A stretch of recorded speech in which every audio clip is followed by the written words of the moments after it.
He threw the communicator across the room. It shattered against a portrait of himself. "Sir," Quigley said softly, offering a small, silver tin. "Tell me, do you have any of these left?" "The antacids. Your stomach acid could melt through the hull of a dreadnought right now." Fig snatched the tin. He popped 3 chalky neon green pills into his mouth and chewed furiously. "Please, sir," Quigley cautioned. "Take it easy on the bismuth oxide tablets. You know how they always give you violent, incapacitating indigestion. The label says, maximum 1 per solar cycle." Fig glared at him, his mouth stained green. "I don't care, Quigley. I just don't care."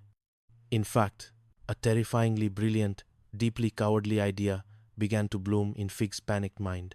"In fact, by the time these pills hit my lower intestine, I will be genuinely, violently ill." Quigley blinked. "Sir, think about it, Quigley. If I am confined to the medical bay with a verified, documented case of severe gastric distress, I cannot possibly give the Admiral his tour. I would be physically incapable, but sir, someone has to face him." "Exactly," Fig smiled, a wicked, desperate grin spreading across his face. "If I am incapacitated, I have the executive authority to appoint an acting station director, and who better to take the fall? I mean, who better to demonstrate the, unique challenges of this station than Captain Jack Starwind?" "Starwind?" Quigley gasped. "Sir, if you put Starwind and his scrappers in charge of the Nebula Oasis while Titanium Trousers is here, they will run wild. They will destroy themselves. And the station, right in front of the Admiral." "Precisely," Fig purred, grabbing another handful of antacid pills. "Vance will see Starwind for the incompetent rogue he is. Starwind will be court-martialed, sent to a penal colony on an ice planet, and I will be safely recovering in the med bay, entirely blameless. It's foolproof. Now, hand me that jar of expired alien pickled eggs. I have a medical emergency to orchestrate." Chapter 2. The promotion of a pirate. Down in the cavernous, dimly lit bowels of Docking Bay 9, Captain Jack's Maverick Starwind was currently attempting to teach his mechanic, a 4-armed alien named Gloop, how to play poker using tarot cards and engine washers. Jax was a man who wore his uniform like a suggestion rather than a rule. His tunic was unbuttoned, his boots were scuffed, and his hair possessed a perfect, gravity-defying swoop that seemed to annoy authority figures on principle. "I'm telling you, Gloop," Jax said, casually, tossing a washer into the center of the crate they used as a table. "The Emperor card beats the 3 of spanners, unless it's a Tuesday, in which case the Hanged Man makes a flush. Read the rulebook." "There is no rulebook, Captain," grunted Gloop, his lower 2 arms crossing in frustration while his upper 2 scratched his head. "You are making this up." "To take my washers. It's called the Starwind variation, buddy. It's highly sophisticated." Suddenly, the heavy blast doors of the docking bay hissed open. Sub-Manager Quigley marched in, flanked by 2 security droids. He looked like a man walking to his own execution. "Captain Starwind," Quigley announced, his voice trembling. "I carry a priority directive from Director Fig." Jax didn't look up from his cards. "Tell old Figgy Pudding that the garbage compactor is still jammed. We think there's a rogue cleaning bot stuck in the gears. We'll get to it after my nap. Director Fig is.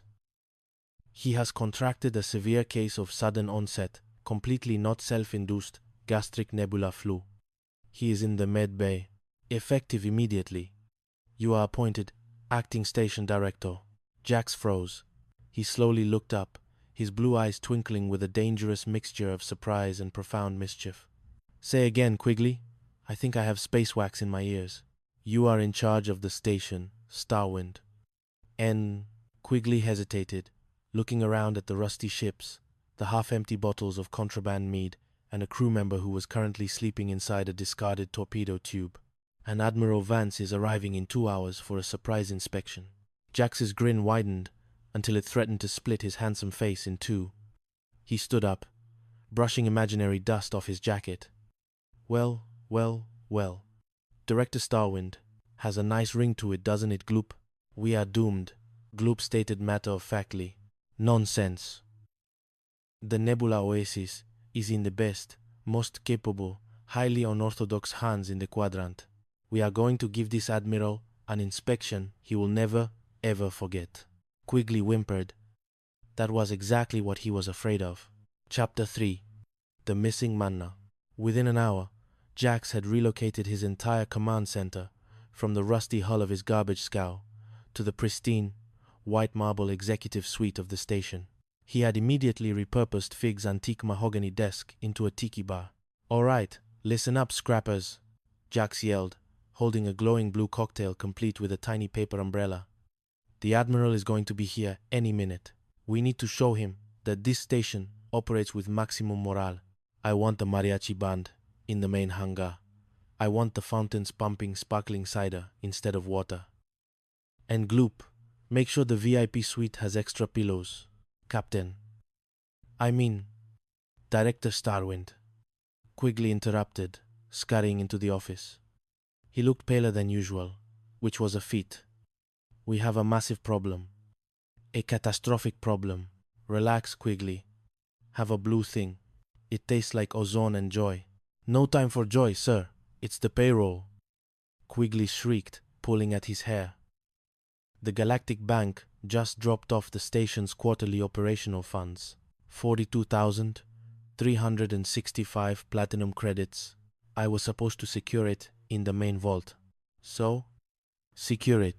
I can't find it. Jax lowered his cocktail. "You lost the payroll? The entire station's salary?" "I didn't lose it. I just temporarily misplaced it for safekeeping," Quigley babbled. "Fig told me to hide it somewhere unorthodox, so the space pirates operating in this sector wouldn't find it if they raided us. So I hid it. Where? I don't remember. I panicked. I hid it. And then I took one of Fig's nerve pills. And now my short-term memory is completely wiped." Jax let out a low whistle. "Well, that's a slight hiccup. If old Titanium Trousers asks to see the ledger, and we're missing 42 grand, we aren't just going to a penal colony. They'll make us manually polish the sun." Before Jax could formulate a plan, a massive klaxon alarm echoed through the station. The central holographic projector flickered to life, displaying the menacing, heavily scarred face of a notorious galactic outlaw. "Attention, Nebula Oasis."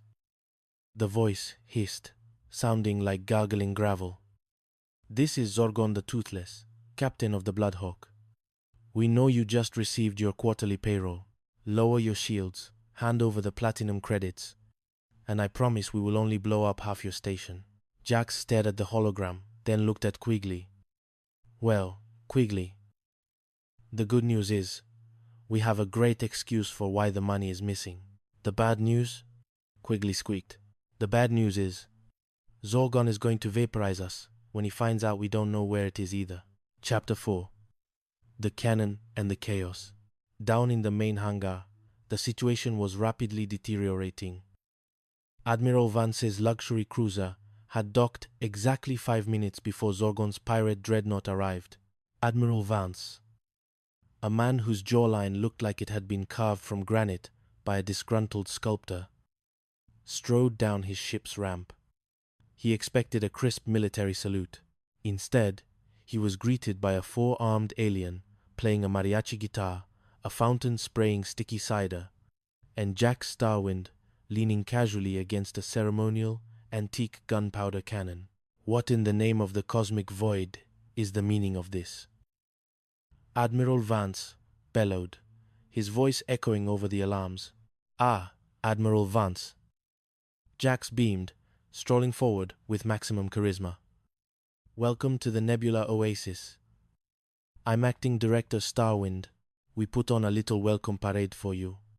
But unfortunately, we have a minor pirate infestation at the moment. Nothing to worry about. Just part of the authentic frontier experience." "Pirates?" Vance's face turned purple. "You're under attack, and you're wearing your tunic unbuttoned?" Suddenly, the hangar blast doors shuddered violently. A massive hole was blown through the steel, and Zorgon the Toothless marched in, surrounded by a dozen heavily armed, heavily cybernetic thugs. "Where is the money?" Zorgon roared, aiming a plasma Gatling gun directly at Jax. "Well, Zorgon, Jack said